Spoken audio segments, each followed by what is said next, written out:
Hey, hello everybody. Um, Hope you can hear me and see me okay. I'm going to wait like just a few seconds. If you can see me and hear me okay, can you write down parent on the chat, please? Just so I can make sure that everything is working.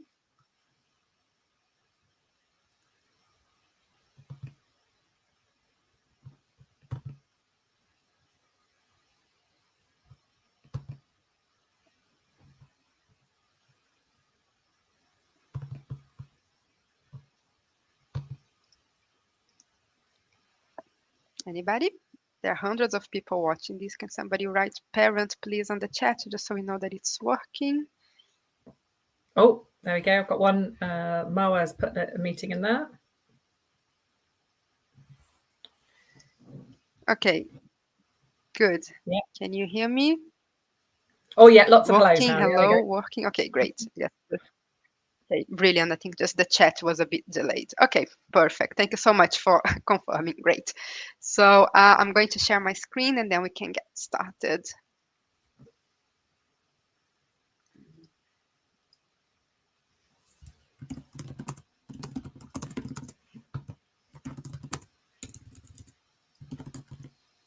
Okay, brilliant. Let me share this.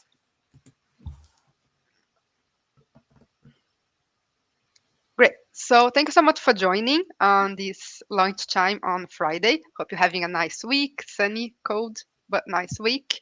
This webinar will be about boosting your child's learning. So Ruth and I are going to talk to you about some tips and things that you can do to help your child go even further in their education, in their learning, and in their exams.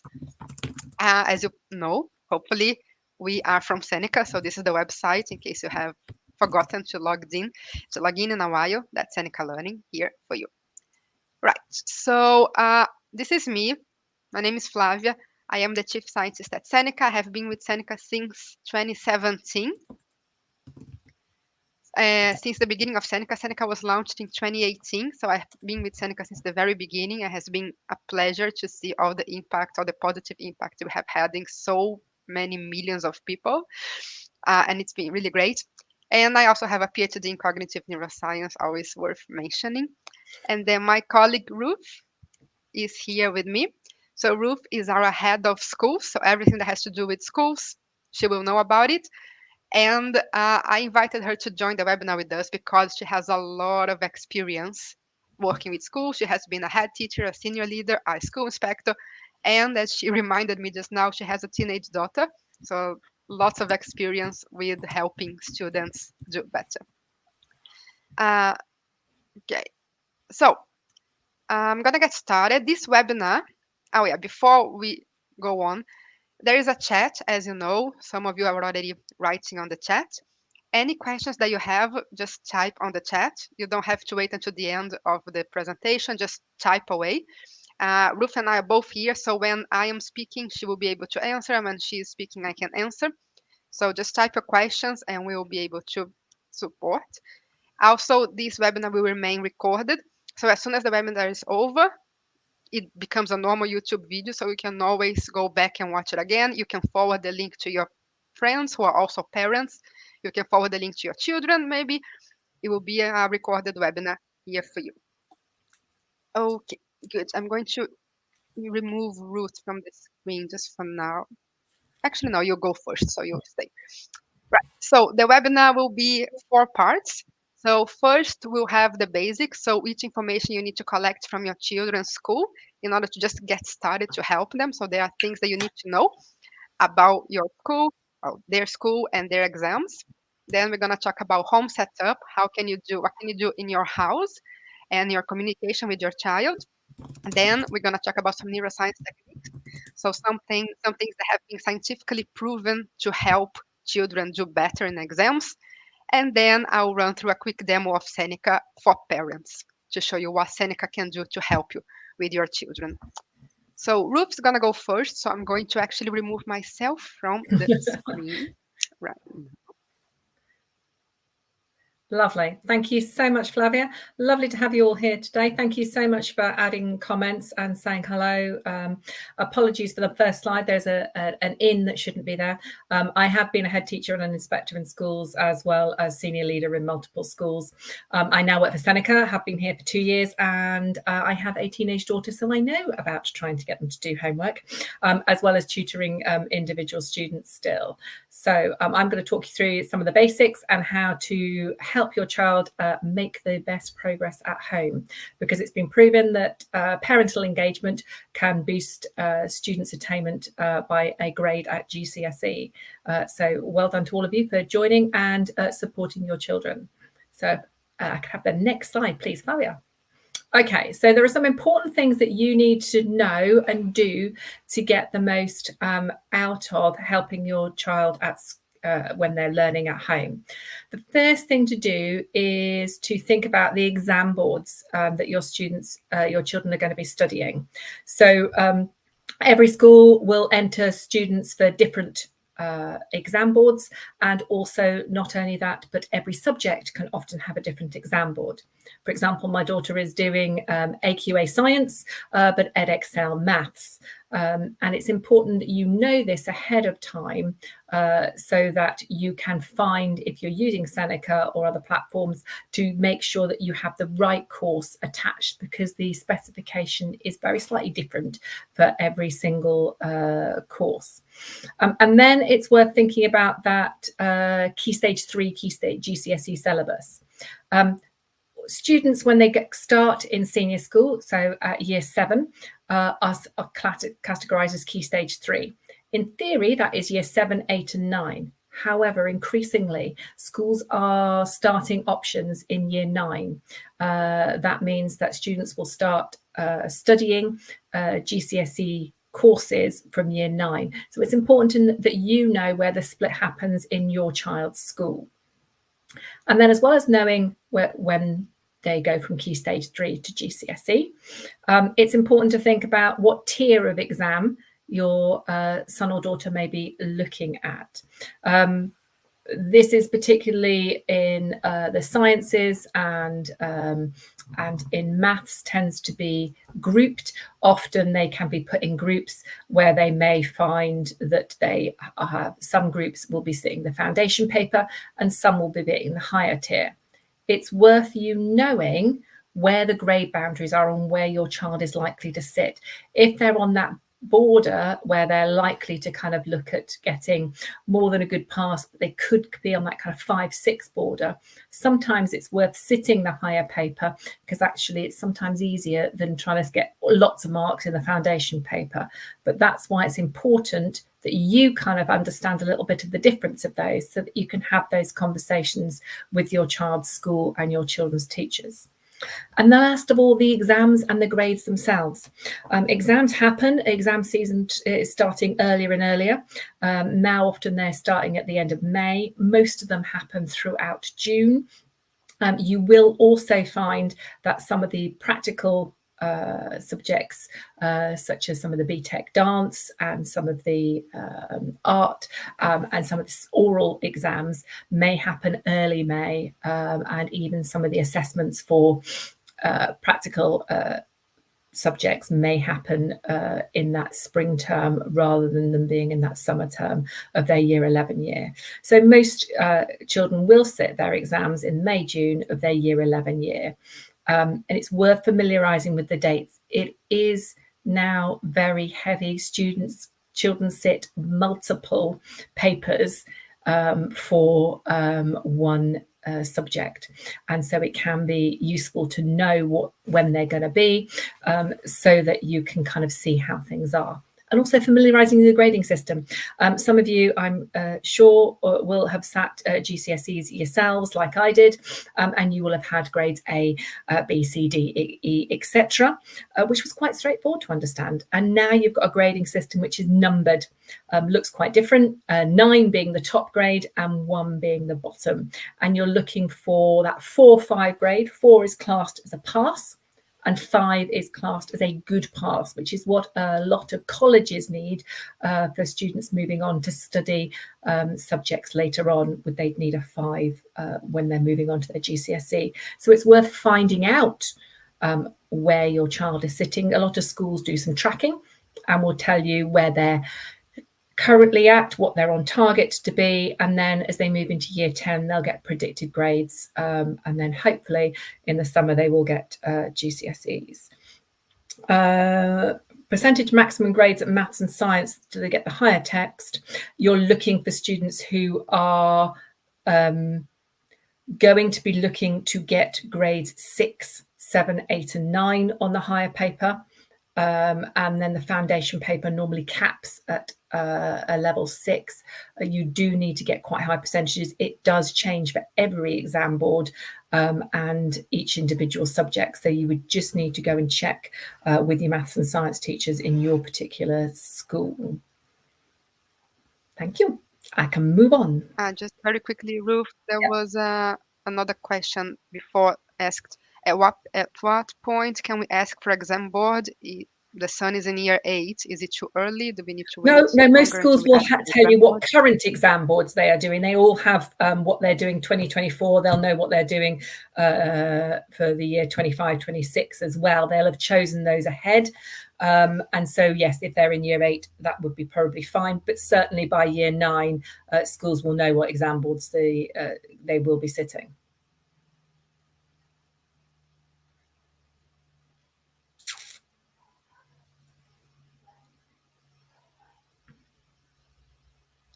Okay, so this is looking at your home setup. Now, when you have children in primary school, you're probably quite involved with them. You drop them off or you pick them up, or you regularly see teachers, and it can be quite easy to know, and pick up what they need to do. Homework will come home, and a homework folder, a bag, or be posted online, and it'll be quite a minimal amount. As they move into senior school, high school, whatever your definition of you call it, for year 7 upwards, they will have homework set. Some of it will be online, some of it will still be paper-based, which you then have to locate in the bottom of your child's bag if you have one, anything like mine. But it's really important that you know when homework is coming home, what the expectations are from school, but also that you set expectations at home for your child. And that may be that what their progress is, agree on goals, what they need to do. So I agree with my daughter what she's going to do when, and we look ahead for the week and try and plan it in. And planning that around outside activities can also be quite challenging. And do speak to your child's school if you've got a son or a daughter who is particularly into sport or music or dance, and there are some nights where they are just not going to be able to do homework. Generally, most schools are pretty good and they don't set it one night to be handed in the day before. But then you just need to make sure that you know the kind of schedule and what is going to need to be done when. And doing it in short bursts. It is far better to do a little bit every night than to try and fit it all and cram it all in 1 or 2 days. Positive reinforcement. Trying to have a conversation once children sometimes reach higher age of teens can prove difficult at times, because you first of all have to get them off their phone. Second of all, you have to try and engage them when they're probably tired, hungry, and not in the best frame of mind directly after school. So try and be specific with what you're praising them for. It's always well say, oh, that was great, well done for doing your homework, but well done for what specifically? So well done, you completed your maths homework, in time. Great, you can now go and do X, or that was really good. Or discuss things. If they're a bit younger or they like structure, charting progress, celebrating success, a big whiteboard where you write things down, tick them off that you've done them, and agree goals and treats with your son or daughter. I have a time limit on my daughter's phone, and so if she does the things she's meant to do for her homework and that, she gets additional time on her phone, or time out watching something on the computers, or out for an extra dance session would be hers. But you have to do what works for your child to be motivated. Study area. In busy households, it is very difficult to find a quiet area, and it is very easy now that homework can be done on a laptop or on a computer, that it's quite difficult to find somewhere without distractions, because even if they're on a laptop and meant to be doing their homework, they can flick to other sites or onto YouTube or onto TikTok. And so it's making sure that you kind of check in and limit as many of the distractions. If you are able to look at your Wi-Fi settings and prioritize what sites that your child can go on a certain laptop, it is much easier because then they can focus. But also making sure that they have a balance and they have a break and things to hand. So although they might be working on a computer, they still need a piece of paper and a pencil to hand if they need to write any working out, or they want to jot something down or ask you later. Please make sure things are there, so that they haven't got to suddenly go, oh, I need a piece of paper and a pencil, walk off, get distracted, pick up 3 biscuits, a glass of milk, and then never quite get back to what they should have been doing. So if they've got a specific area which is set up, so much the better, even if that's a rotated area if you've got multiple children. And then open communication. Showing an interest in what your child is learning it is very important. It can be difficult at times to get more than a one-word answer, as the yes, I've done that, or yeah, it's all right. But the more you ask them about things or things that they did enjoy learning, and the more you look at progress, and on the Seneca, there is a parent app and you will be able to see how your child is doing, but also you will get sent reports from school as to how your child is doing. Many schools now have a My Child at School link, or they have a Teams link, and they will have behaviour points of how well your child is doing in school. Do keep abreast of those and try and do it on the day it happens. Would be really good. Now I can see I've got a number of different questions in here, things like any tips to get a year 13-year-old boy to read. When they finding things that they enjoy, there are a huge number of reading books out there now. Finding something they engage with, and either putting that on a Kindle so that they can read it more easily, or actually my daughter finds it far easier to read an actual book. But take them to a good book shop and let them find something that really engages them. And then once you've found an author, go with it. But there are lots of online portals that will show you kind of reading lists and things, but a lot of those adventure ones can be very good. But just get them reading something. Would be my things. And yes, it is very difficult to try and find more engaging books for 13-year-old boys. A lot of the ones that are Greek based or the battle ones are quite good, but even those that are classed as up to 12 reading often in bookshops are still very suitable for children who are 13. Audiobooks, another good chance. Yeah, good call, Claire. And covers subjects that are covered. Pretty much all subjects are covered, and there are various exams and tests you can do. I think I have answered most things. Yeah, Sarah, my daughter had a book case full of books, but you had to actually put 3 in front of her because choosing one otherwise was a tricky thing there. I think I've covered most of how to keep the basics. Keep talking to your daughter, your son or daughter is the most important thing. Thank you so much, Ruth. There was just one extra one. If you have any tips to reduce anxiety. Yeah. So before exams, students get some children in particular find the pressure of exams or just having too much. So I have one of those. I have a very anxious child. So her homework, things that ping up on Teams, I've taken off her phone and it's on mine. And then I've also asked the school to tell me ahead of time when any tests are coming up, when any mocks are coming up.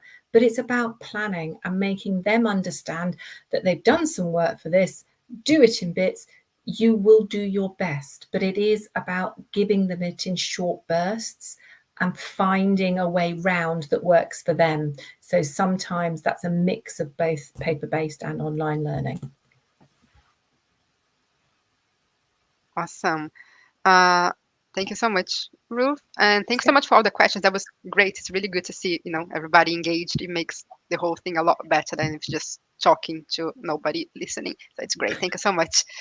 And then there were questions about what kind of subjects we cover at Seneca. Like Ruth said, almost all, but I will do a quick demo of Seneca in the end, so you will be able to see it with your own eyes. Good. So let's crack on to the next stage, which is neuroscience techniques.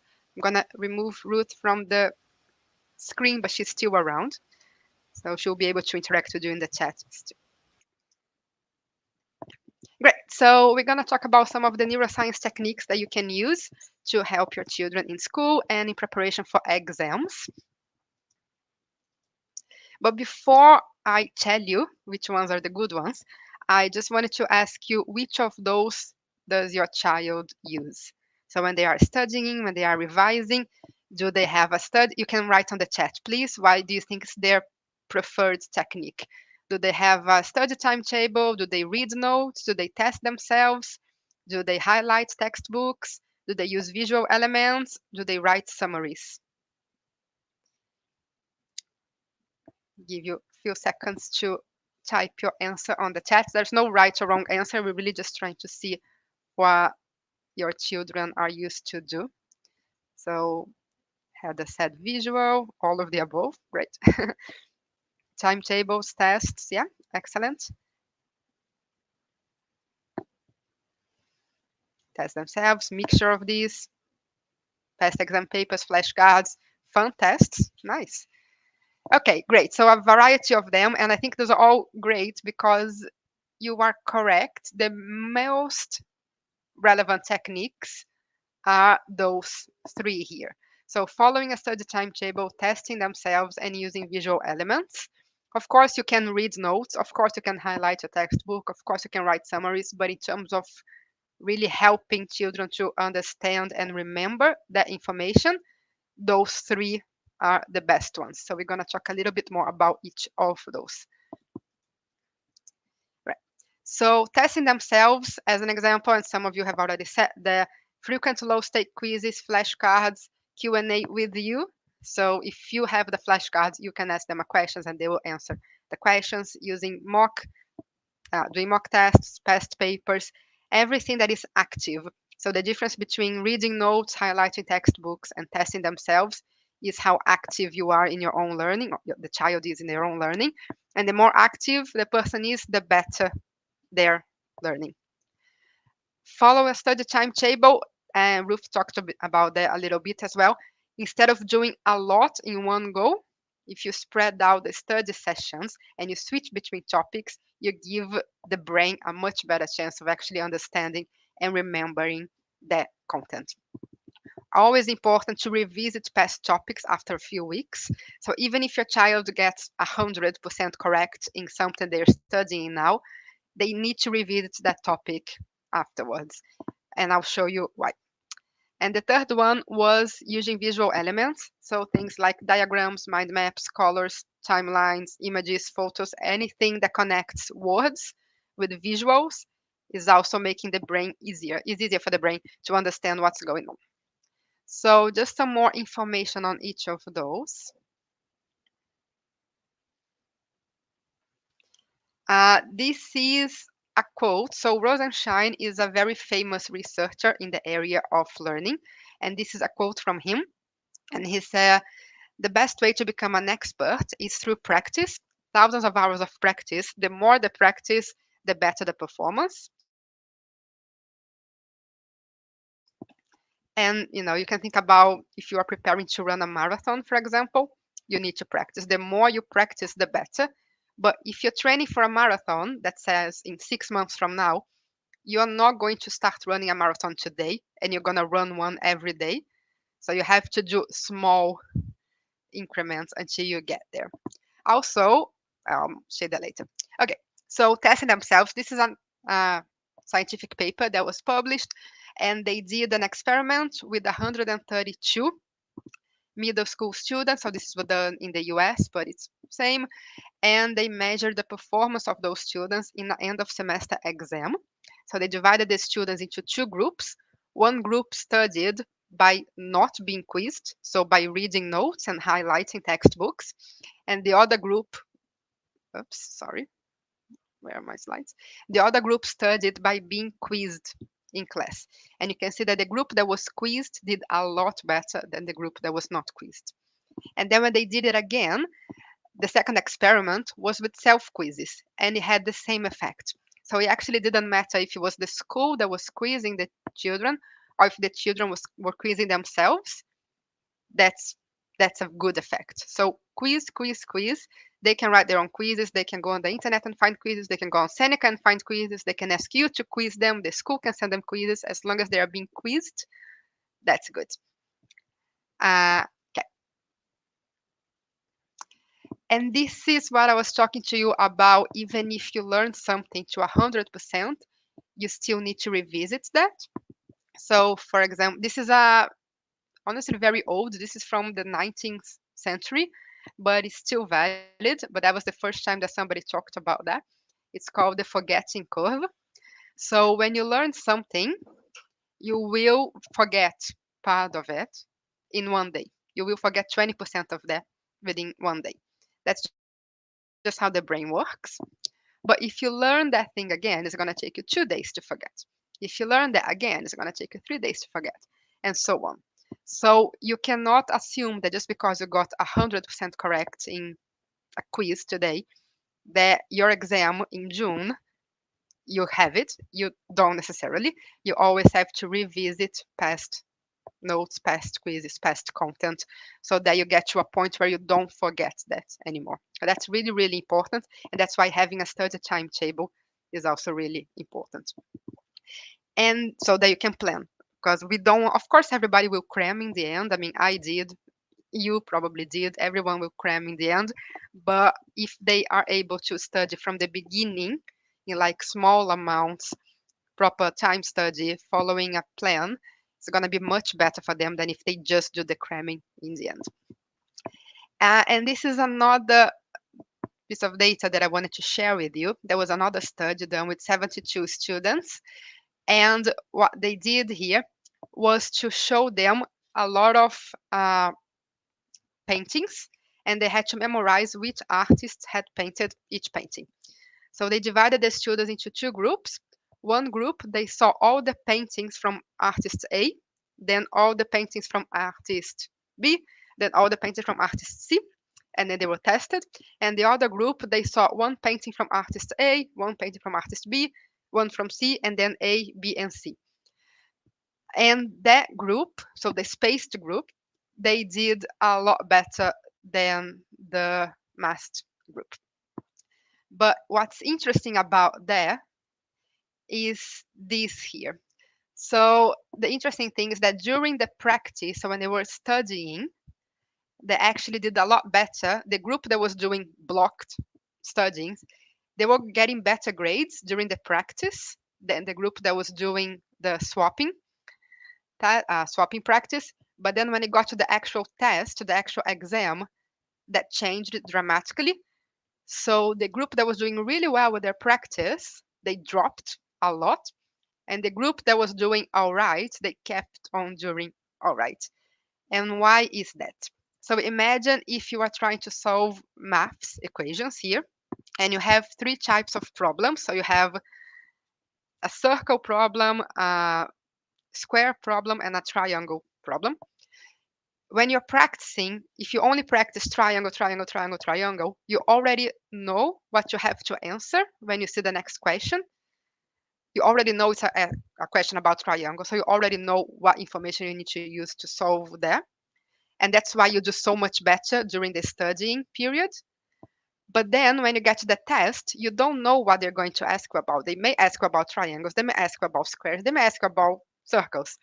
So by studying, like swapping things around, you are forced to understand the problem a lot better. So you really have to understand what's being asked, figure out what is the correct information to use, and then use that information. So it may be harder to do it, but you will get better results in the end. I hope that was clear enough.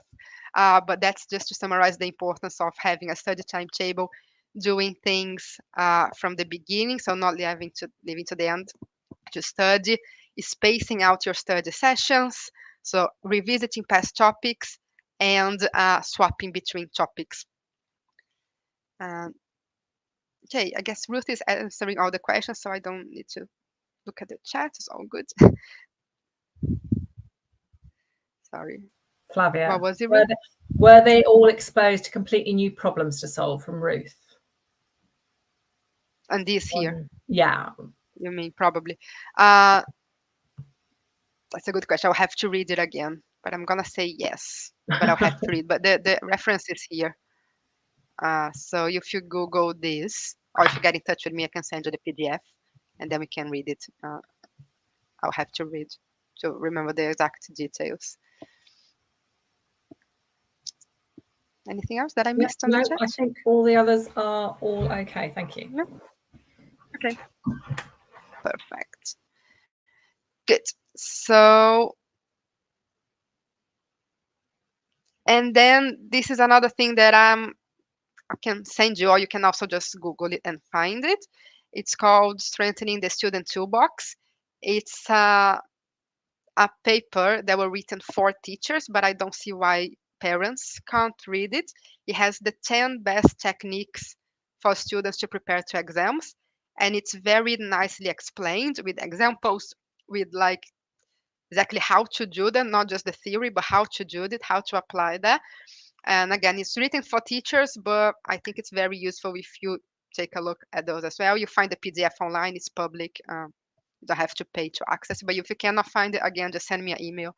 I can send that to you. Good. So we're gonna go to Seneca now. So there had already been a few questions about Seneca on the chat, so we're gonna try to answer them now. Yeah, okay, I'll show you the demo. I'll just go through this final slides here. So there are three ways that we think Seneca can help you and your children. First one is the students themselves. So everything that we have on Seneca has the best learning techniques embedded onto the content. So it's very hard to get the student to come up with a timetable. Well, very hard. It is hard then to not do it. So it's harder to do that. It's harder to start early than to leave it to the end. It's harder to have quizzes than to just read your notes. So what Seneca does is to take all of those techniques that we know work, that we have data showing that it works, and put them into a very engaging, fun learning platform. So by using Seneca, the student is naturally already doing all the good techniques in order to prepare for exams or just study in general.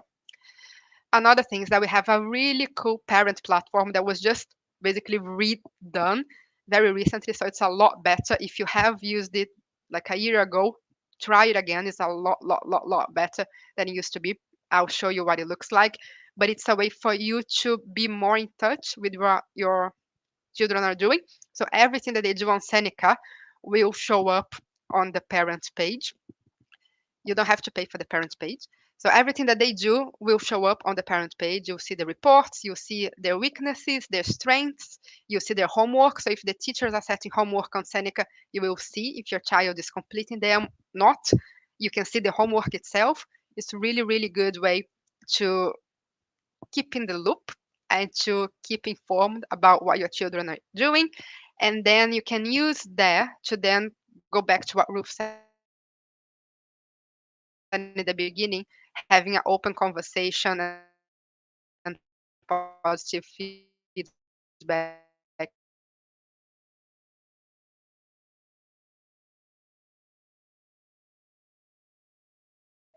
with your invites a one-to-one tutoring. So if your child needs the extra support and they need a one-to-one tutor, you can also get that via Seneca. I think that was the last slide, so I'm just gonna go. Yeah, let's do a quick demo now. I'm gonna stop that and show you. So I'll show you, because we still have 10 minutes. I'll show you the student side.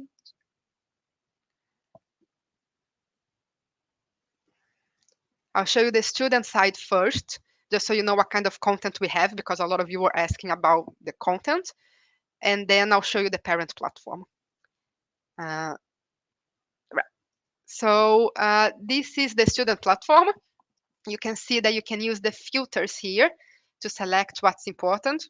Ruth, if I miss anything here, just let me know. I can put you back on the screen. So you can see all the subjects. So here, for example, we have GCSE, A-level, stage 3, others.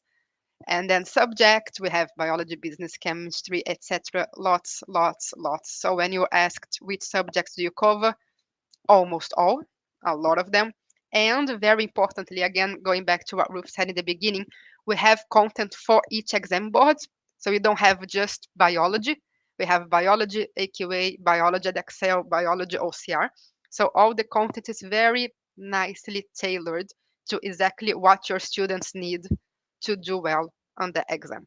All the content was written by senior teachers and examiners, so they know what they're talking about. They know how to explain the content. They know what kind of things the students need to know to be able to do well in the exam. And then we also have lots of different types of exams. And then people are asking, is it free? Is it not free? You can see we have 664 courses on Seneca. They're completely free for you to use. So, of course, if you are able to afford premium, or if your child goes to a school that has premium, you have more, of course, but there's a lot, a lot, a lot. All the core content is covered in the premium, in the free version. The premium version has some extra features, but the content itself, everything is covered on the free version. So I highly recommend that you go there and check out. Okay, so that's the courses. There are more things here when you can see assignments, if the teacher is setting assignments, but I'm not going to cover that now because I want to show you the parent platform. So I just have to change account. So just give me 1 second. I have to log into a parent account now. This one.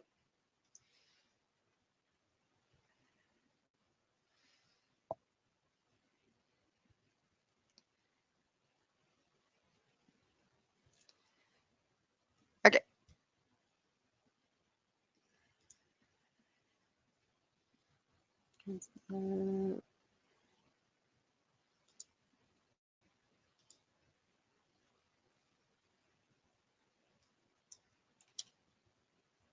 Sorry, I'm just trying to get to the parent account. I have too many accounts. Why is it?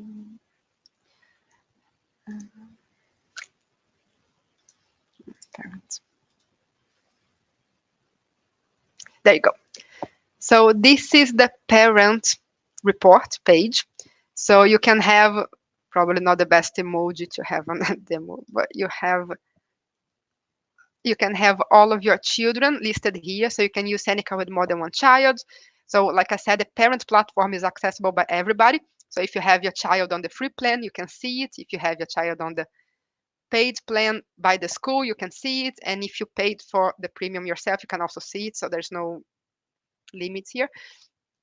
So on the main page, what you get to see is the live feed.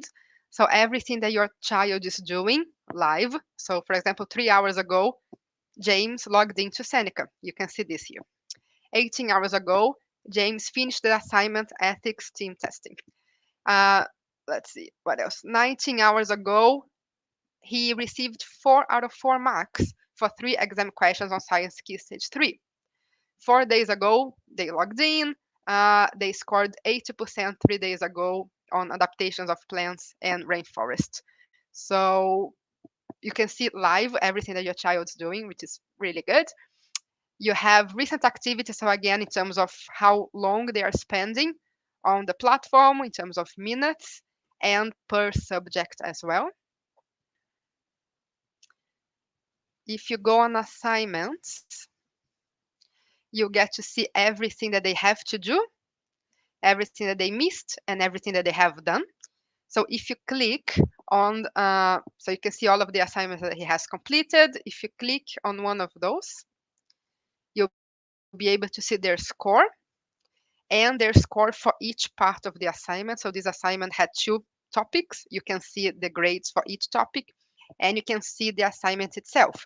So if you want to use the information to then go back to your child and talk to them. So what did you learn about school today? What do you remember about proteins?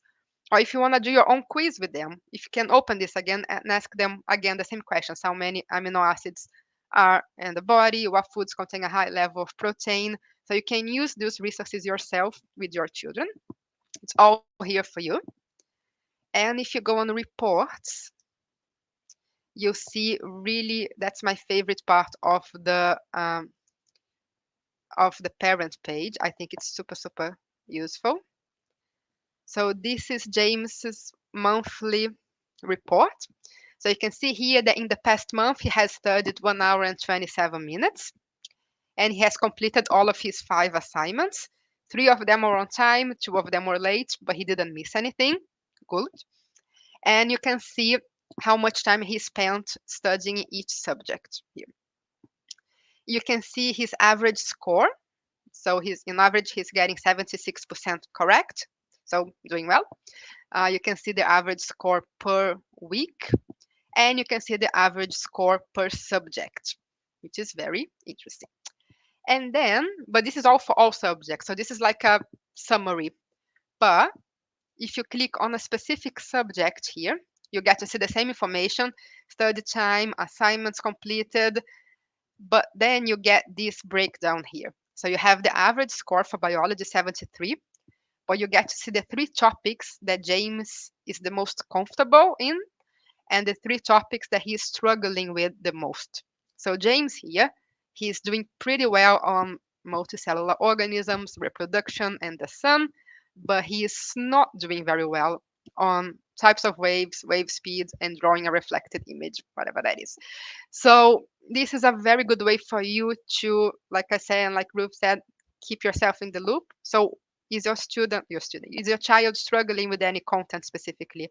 Can you help them with anything? So you already have the information directly here on your Seneca page. And I think that's really, really useful and really, really important to keep the open communication and to help them do a study timetable, focus on the right things that they need to focus on based on this. And then, of course, if you go on the Get James One-to-One Tutoring, you click here, you will be taken to our partners page, which is Go Student, and then you'll be able to book one-to-one tutoring with them.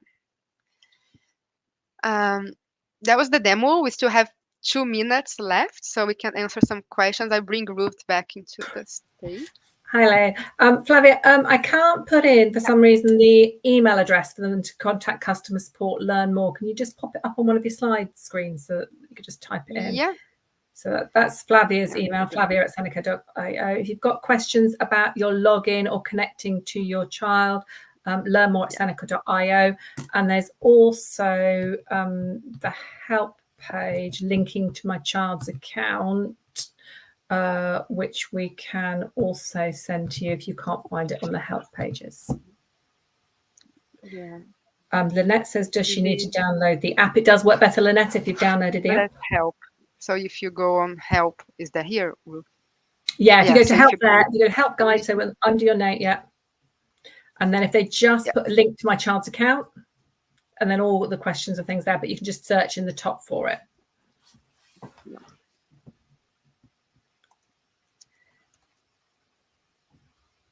Yeah, there you go. How to connect. Yeah, everything explained here. Great.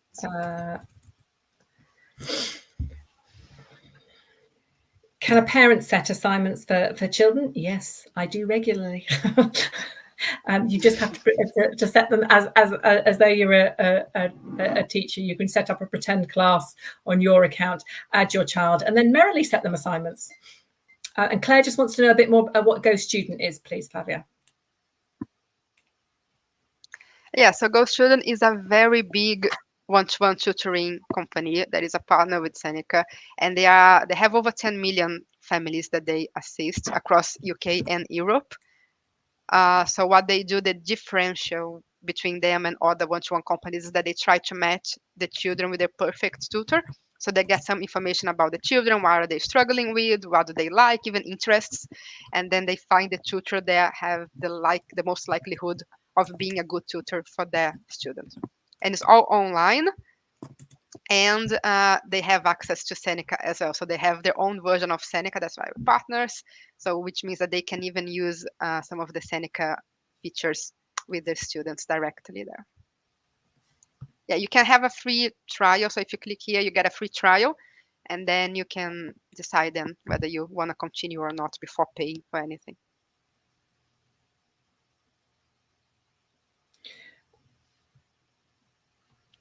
I think we're all good. I think we're good. Well, thank you so much. That was like 270 of you joining, so that was awesome. Thank you so much. And thank you so much for all the questions. Uh, yeah, and the engagement. And again, this is going to stay recorded. So if you want to share it with your friends who also have children, go ahead. And there will be another one of these next Thursday. So if you know anyone who would like to join live to ask questions, tell them to join next Thursday, and we'll be here again. Good. So thank you so much. Have a nice weekend, and we'll see you next week again. Bye Bye. bye. Thank you so much. Take care.